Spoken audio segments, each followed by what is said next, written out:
Welcome to section 8.6, percents, decimals, and fractions. We're going to look at how do we move between percents, decimals, and fractions. Since we've already seen that they all can represent the same thing, we need to just continue to practice moving between them and putting to use some of the skills we've already learned.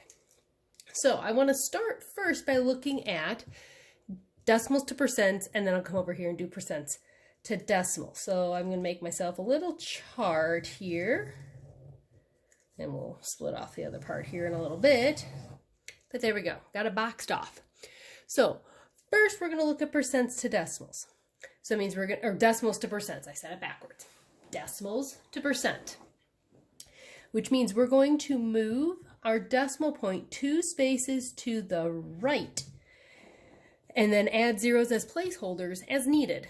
And then write the percent sign. Don't forget this part. The percent sign is what keeps the number meaning the same thing as the decimal. So let's do a couple examples.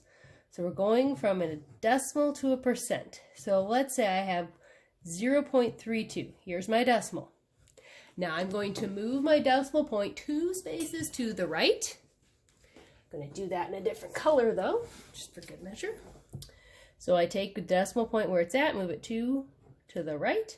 Now it's right there, and we now have 32, and I add the percent sign, 32%.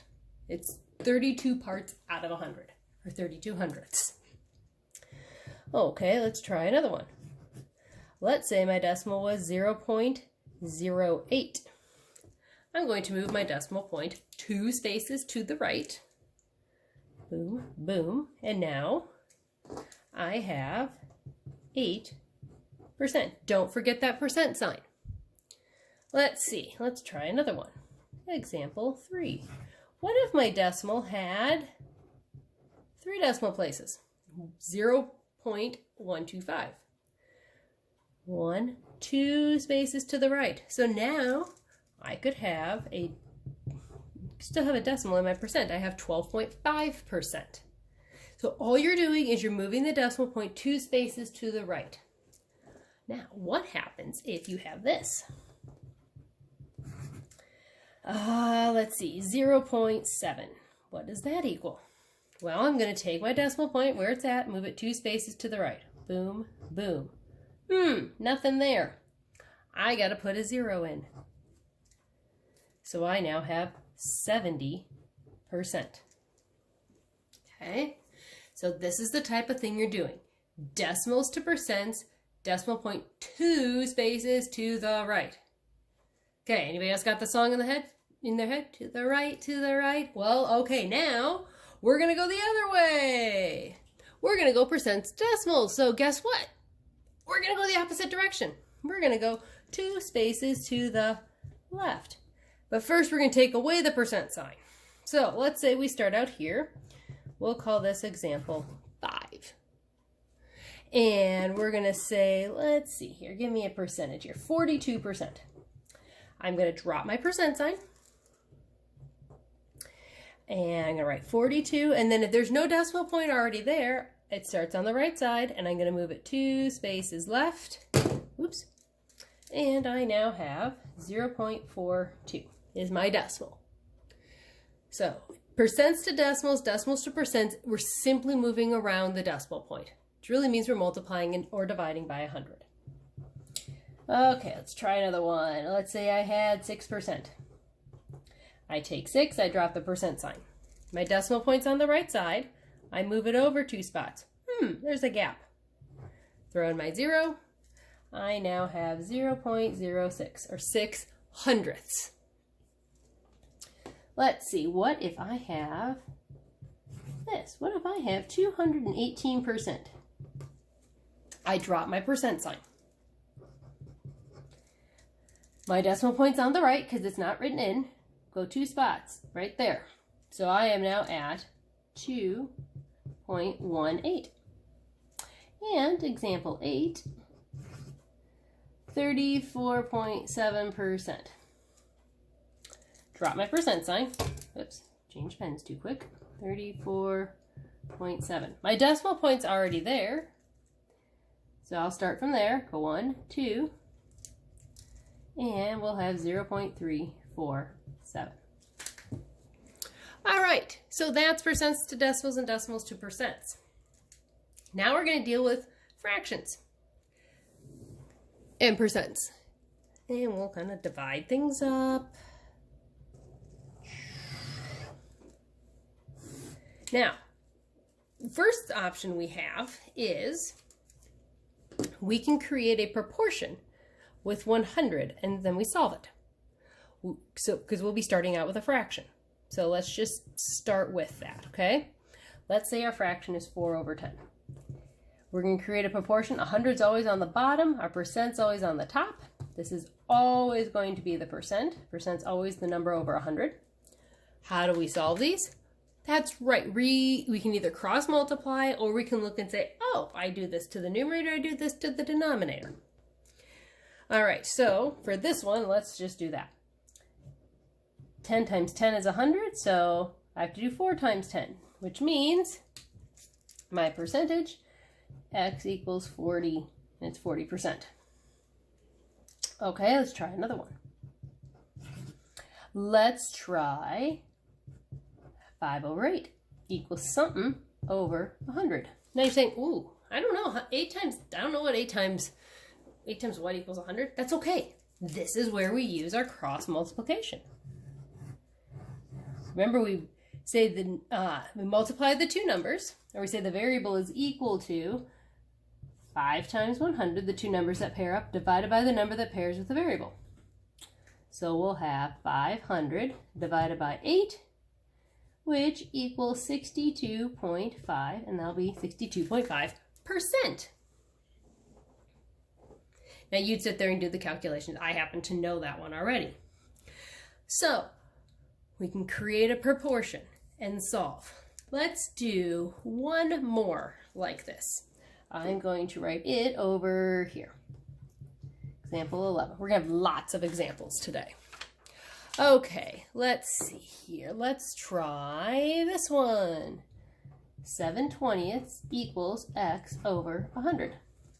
You look at that and say, well, I know 20 times 5 is 100. So that means I have to multiply the numerator by 5. So I can figure out that x equals 35, and it'll be 35%. Now, if you're writing it in the fraction, you don't put the percent sign, but since we're writing it there, we want to know it's 35%. All right, let's do one other. Yeah. Okay, you'll like this one. Example 12. 9/50 equals x over 100. How many, so whenever you start, before we solve this is where you're starting. You're starting with this fraction. Okay, that's where you're always starting. And now we'll say, well, we know 50 times 2 is 100. That means you have to do 9 times 2, which means x is equal to 18, or 18%.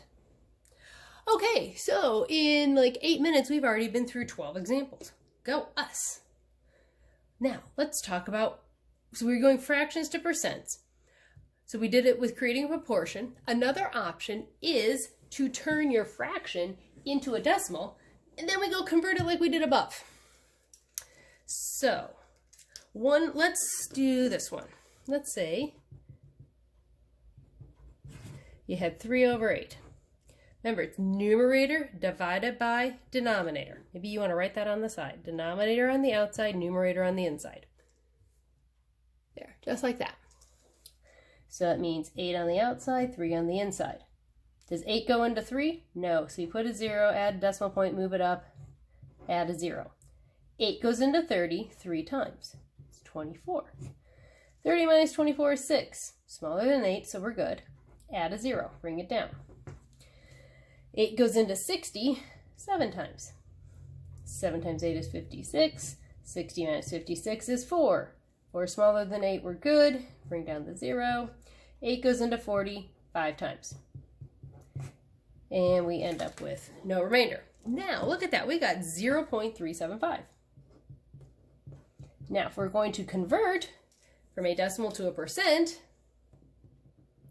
move it 2 spaces to the right, and we have 37.5%.